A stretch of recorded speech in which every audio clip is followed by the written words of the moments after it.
J'ai 81 ans. Pendant 38 ans, j'ai été imam d'une mosquée dans les quartiers nord de Marseille. J'ai été l'autorité morale d'une communauté maghrébine qui me faisait confiance. Je croyais que l'islam était la seule voie juste et que mon rôle était de la préserver contre toute compromission. Cette certitude m'a permis de couvrir des cas de violence conjugale, ne pas impliquer les autorités françaises, régler en interne, et elle m'a permis de dire à mon propre fils, le jour même où il a obtenu son diplôme d'ingénieur, que pour moi, il était mort. Ces mots, je les ai dits. Pendant 11 ans, je l'ai tenu à distance. Aujourd'hui, j'ai 81 ans. Je vis seul dans un appartement près de la mosquée où j'ai prêché toute ma vie, et ma plus grande punition est la solitude. Si vous êtes dans une communauté religieuse qui vous demande de choisir votre foi plutôt que vos enfants, restez avec moi. Je veux que vous soyez témoin de ce que cette religion m'a coûté. Je suis né à Oran, en Algérie, en 1944. Mon père Mustapha était un homme de foi simple. Il priait 5 fois par jour, observait le ramadan et respectait ses voisins, qu'ils soient musulmans, juifs ou chrétiens. Pour lui, la foi était quelque chose d'aussi naturel que respirer. Elle n'avait pas besoin d'être défendue ou imposée. Je n'ai jamais compris ça à temps. Moi, j'ai transformé la foi en système de contrôle. Je suis arrivé à Marseille à 22 ans. Comme tant d'autres jeunes Algériens, chercher du travail. Les quartiers nord sentaient l'Afrique du Nord, les odeurs du marché, les conversations en darija. La mosquée était le cœur battant. C'était là qu'on apprenait les nouvelles, qu'on arrangeait les mariages, qu'on trouvait du travail. C'était la garantie que nous ne serions jamais complètement seuls en terre étrangère. Au fil des années, je suis devenu respecté pour ma connaissance religieuse. À 43 ans, j'ai été nommé imam. C'était le plus grand honneur qui m'ait jamais été accordé. J'aimais Marseille de tout mon être, mais je vivais comme derrière une vitre. Les fêtes françaises n'étaient pas pour nous. Noël était une fête des incroyants, Pâques pareillement. La culture française était une distraction. Je vivais dans une des villes les plus belles du monde, et je l'avais réduite à un décor autour de ma mosquée. C'était mon plus grand égoïsme, même si je ne l'ai pas vu ainsi à l'époque. Ma femme Khadija venait du même quartier d'Oran que moi. Elle était douce, intelligente, avec une capacité à voir le bien dans les gens que je ne possédais pas. Elle aimait ses enfants avec une liberté et une chaleur qui n'avaient pas besoin de justification religieuse. Elle les aimait simplement parce qu'ils étaient ses enfants. Son amour n'était pas calculé ou contrôlé. Parfois cela la mettait en désaccord avec moi, même si elle ne le disait jamais directement. Je voyais ses yeux quand je parlais d'une règle ou d'un interdit. Elle n'argumentait pas, elle soupirait seulement et continuait à aimer son enfant sans compromis. C'était une sagesse qui me déroutait. Notre fils Yassine est né en 1972. Dès l'enfance, il avait une intelligence exceptionnelle. À 10 ans, il expliquait des concepts mathématiques à ses camarades. Il a fait de brillantes études, lycée, classe préparatoire, une grande école d'ingénieurs à Lyon. J'étais fier. Je croyais que sa réussite était la preuve que l'islam pouvait produire des hommes dignes. Je l'embrassais moins à mesure qu'il grandissait. Les hommes ne s'embrassent pas chez nous. Je n'ai jamais compris que je construisais une distance. Yassine grandissant, les questions s'accumulaient. Il lisait des philosophes, des écrivains, des scientifiques. Il avait des amis français. À Lyon, il s'est éloigné de la prière, puis ne jeûnait plus au Ramadan, puis de la foi entièrement. Je le savais. Je fermais les yeux et me disais que c'était une épreuve temporaire. C'était ma faute de ne pas voir que c'était une vraie transformation, pas une rébellion de jeunesse. Samira est venue me voir un après-midi de l'automne 2005. Elle était l'épouse d'un frère que tout le monde respectait dans la communauté, assidu à la prière, généreux lors des collectes pour la mosquée, souriant en public, connu pour sa piété. Elle a frappé à la porte de mon bureau et je me souviens que ses mains tremblaient. Elle portait ses manches longues, remontées jusqu'au coude en s'asseyant, et quand elle a posé les mains sur la table entre nous, j'ai vu les marques. Des bleus qui formaient presque le motif d'une main. Elle a dit qu'elle était maladroite, qu'elle était tombée. Elle ne m'a pas tout dit. Elle n'avait pas besoin de tout dire. Je voyais dans ses yeux qu'elle s'excusait de me déranger, qu'elle prenait sur elle la responsabilité de cette douleur. Elle demandait juste un conseil sur comment être une meilleure épouse. J'ai fait ce que je croyais être la bonne chose. Je n'ai pas appelé la police. Appeler les autorités françaises était une trahison selon moi. Nous étions regardés avec méfiance. J'ai convoqué son mari. Il a fait des promesses solennelles, pleuré, prétendument repentant. J'ai choisi de le croire parce que ça arrangeait mon rôle. J'ai conseillé Samira d'être plus patiente. J'ai utilisé des versets du Coran sur l'obéissance, la patience. Je ne lui ai jamais dit que rien de ce qu'elle avait fait justifiait ce qui lui était arrivé. 3 semaines plus tard, elle a déposé une plainte et quitté la communauté. J'ai appris qu'elle avait dû être hospitalisée. Je savais que j'avais échoué. Il y avait aussi des irrégularités dans la gestion des fonds de la mosquée, des projets qui ne se concrétisaient pas, des comptes qui ne correspondaient pas. J'ai posé une seule question, doucement. On m'a répondu que créer de la division était haram, interdit, et que ma responsabilité était d'unifier, pas de diviser. On m'a fait sentir coupable de ma question. Et j'ai arrêté de poser des questions. Je savais. Je fermais les yeux parce que le rôle d'imam était devenu plus important pour moi que la justice. Le jour de la remise des diplômes, en juin 2007, à Lyon. Grand amphithéâtre, une atmosphère sérieuse comme les ingénieurs savent en créer. Yassine était parmi les premiers. Quand il vint nous rejoindre, Khadija pleurait de joie. Moi aussi, intérieurement. Il m'a pris à part et m'a dit « Baba, je ne crois plus en Dieu depuis longtemps. Je ne prie plus. Je suis désolé de te le dire le jour où j'ai réussi, mais je ne pouvais plus faire semblant.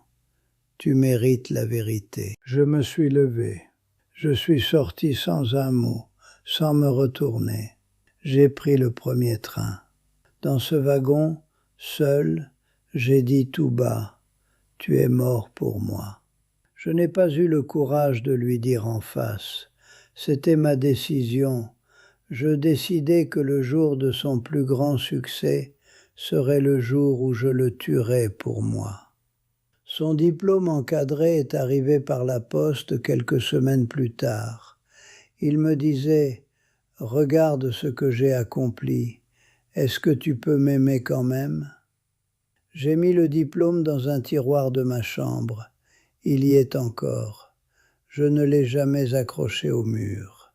Je passais devant ce tiroir chaque jour, je savais ce qu'il contenait, et je ne l'ai jamais regardé directement. Khadija m'implorait de rappeler Yassine.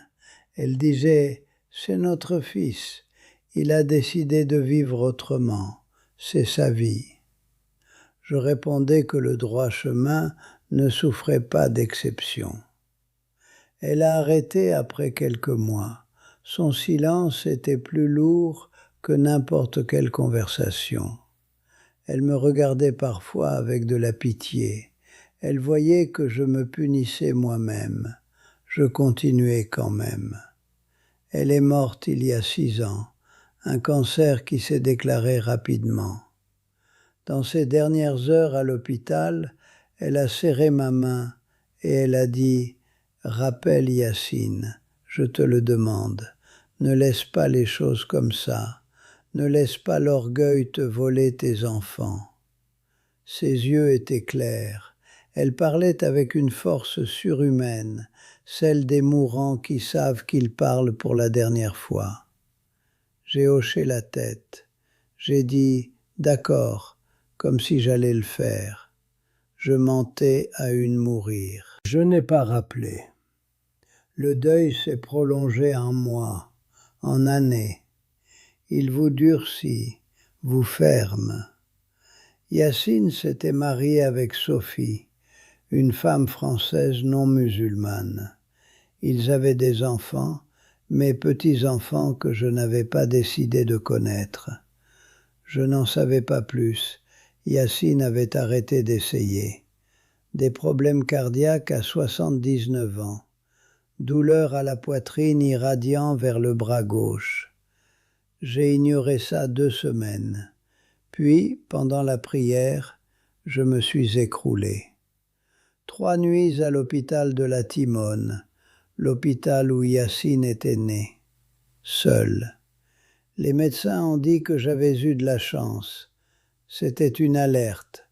J'aurais pu mourir. Le 3e jour, un aumônier de l'hôpital, un pasteur évangélique qui s'appelait Henri, petit, tranquille, avec des mains rugueuses comme quelqu'un qui avait travaillé toute sa vie, est passé me voir dans ma chambre.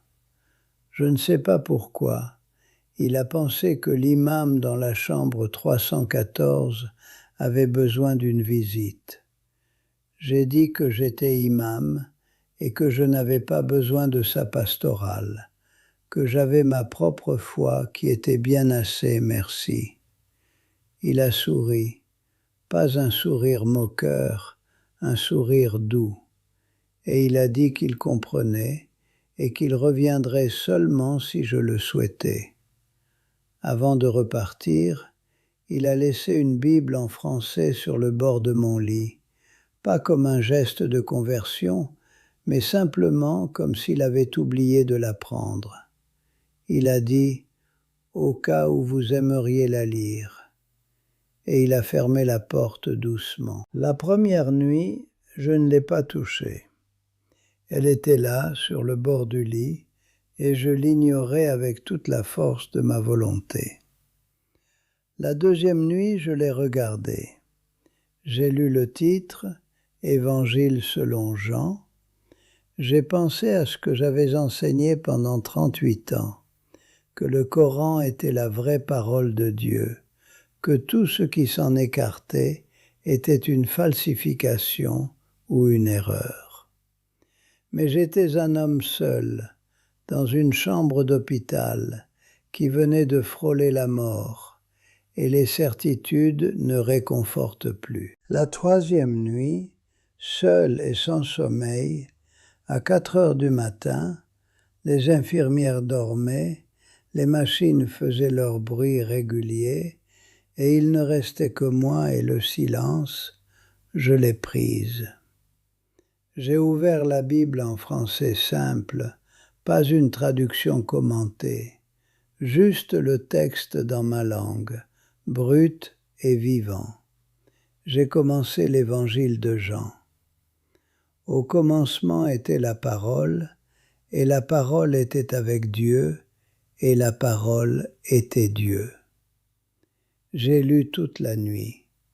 Les passages sur la lumière, sur les ténèbres, sur naître d'en haut. Puis je suis arrivé au chapitre 11, la résurrection de Lazare. J'étais fasciné par cette histoire, la foi, la mort, ce que Jésus savait et ne savait pas. Seigneur, si tu avais été ici, mon frère ne serait pas mort. C'était la plainte de Marthe. C'était ma plainte. Pourquoi m'as-tu laissé seul? Pourquoi ne m'as-tu pas sauvé? Et puis, verset 35, Jésus pleura. 2 mots. Le verset le plus court de la Bible entière.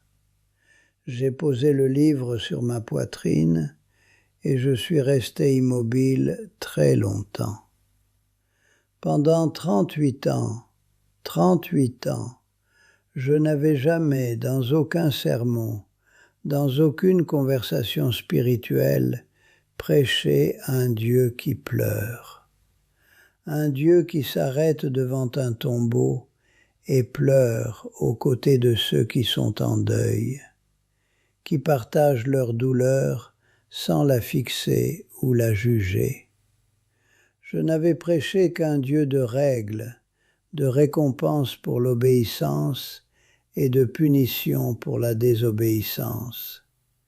Je n'avais jamais prêché un Dieu qui accueille le chagrin des mourants. Je n'avais jamais rencontré le Dieu qui pleure avec nous, qui souffre quand nous souffrons, qui n'est jamais au-dessus de notre expérience humaine la plus crue. Ça m'a brisé, ça m'a transformé. J'ai compris que j'avais enseigné une religion de distance et que cet homme, ce Dieu, enseignait l'amour à travers la proximité absolue. J'ai appelé Yacine depuis l'hôpital le lendemain matin. Je devais agir avant de redevenir la personne que j'étais. Il a décroché à la 2e sonnerie. Ni l'un ni l'autre n'a parlé pendant 1 minute. Les secondes ont vibré entre nous comme des cordes tendues. Puis, Yacine, c'est ton père. Je sais, Baba. Je suis désolé. Je sais. Du pardon dans ces 2 mots, pas parce que j'en méritais, mais parce qu'il était meilleur que moi. Nous nous sommes retrouvés en quittant l'hôpital. Il a amené Sophie, d'une gentillesse que je n'avais pas méritée, sans amertume, juste une main tendue. Il a amené les enfants, Léa, 12 ans, Thomas, 9 ans. 2 enfants qui avaient un grand-père qui n'était jamais venu à leurs anniversaires. Ils m'ont regardé avec la politesse prudente réservée aux inconnus. Je leur étais étranger. Je le suis encore. Mais nous construisons quelque chose, lentement. Yacine m'amène déjeuner le dimanche. Sophie apporte du pain et du fromage. Les enfants me montrent leurs dessins. Je suis le grand-père qui arrive tard, mais qui arrive. Je ne sais pas combien de temps il me reste, mais c'est plus que j'en méritais. Je vous dis tout cela pour que vous compreniez ce qu'on vous prend à l'intérieur d'une telle religion dogmatique. Elle vous donne une certitude, une communauté, le sentiment d'être juste et choisi. En échange, elle vous retire la capacité d'aimer ceux qui ne se conforment pas. Elle vous dit que votre devoir envers Dieu est plus important que votre devoir envers votre propre enfant. Elle m'a pris 11 ans avec mon fils. Elle m'a pris ma femme avant qu'elle puisse voir notre réconciliation. Elle a mis un diplôme dans un tiroir. Elle a brisé Samira d'une autre façon. Elle m'a fait croire que j'étais un homme juste, tandis que je commettais l'injustice au nom de la foi. Jésus-Christ n'a jamais demandé ça. Il n'a pas dit à Samira de se faire frapper. Il n'a pas dit à Yacine de nier qui il était. Il a dit « Venez à moi, vous tous qui êtes fatigués, et je vous donnerai du repos. » Juste une relation. Jésus a pleuré. Il n'a pas puni. Il n'a pas calculé. Il a aimé. J'ai appris ça à 79 ans, dans une chambre d'hôpital à Marseille, en lisant 2 mots dans un verset. Il est peut-être encore temps pour vous. Il n'est jamais trop tard pour apprendre à pleurer avec ceux que vous aimez au lieu de les juger. Il n'est jamais trop tard pour abandonner la certitude qui vous isole et accepter l'amour qui vous rapproche. Je vous le dis, pas comme un imam qui prêche depuis une chaire, mais comme un homme qui a gaspillé 79 ans et qui à 80 ans seulement commence à comprendre. Si vous êtes encore jeune, si vous avez des enfants, si vous êtes dans une communauté qui vous demande de choisir entre la foi et la famille, choisissez la famille. La vraie foi, la vraie spiritualité est inséparable de l'amour. Si je ne l'ai pas su plus tôt, tant pis pour moi. Mais peut-être que vous avez encore du temps. Utilisez-le bien, s'il vous plaît.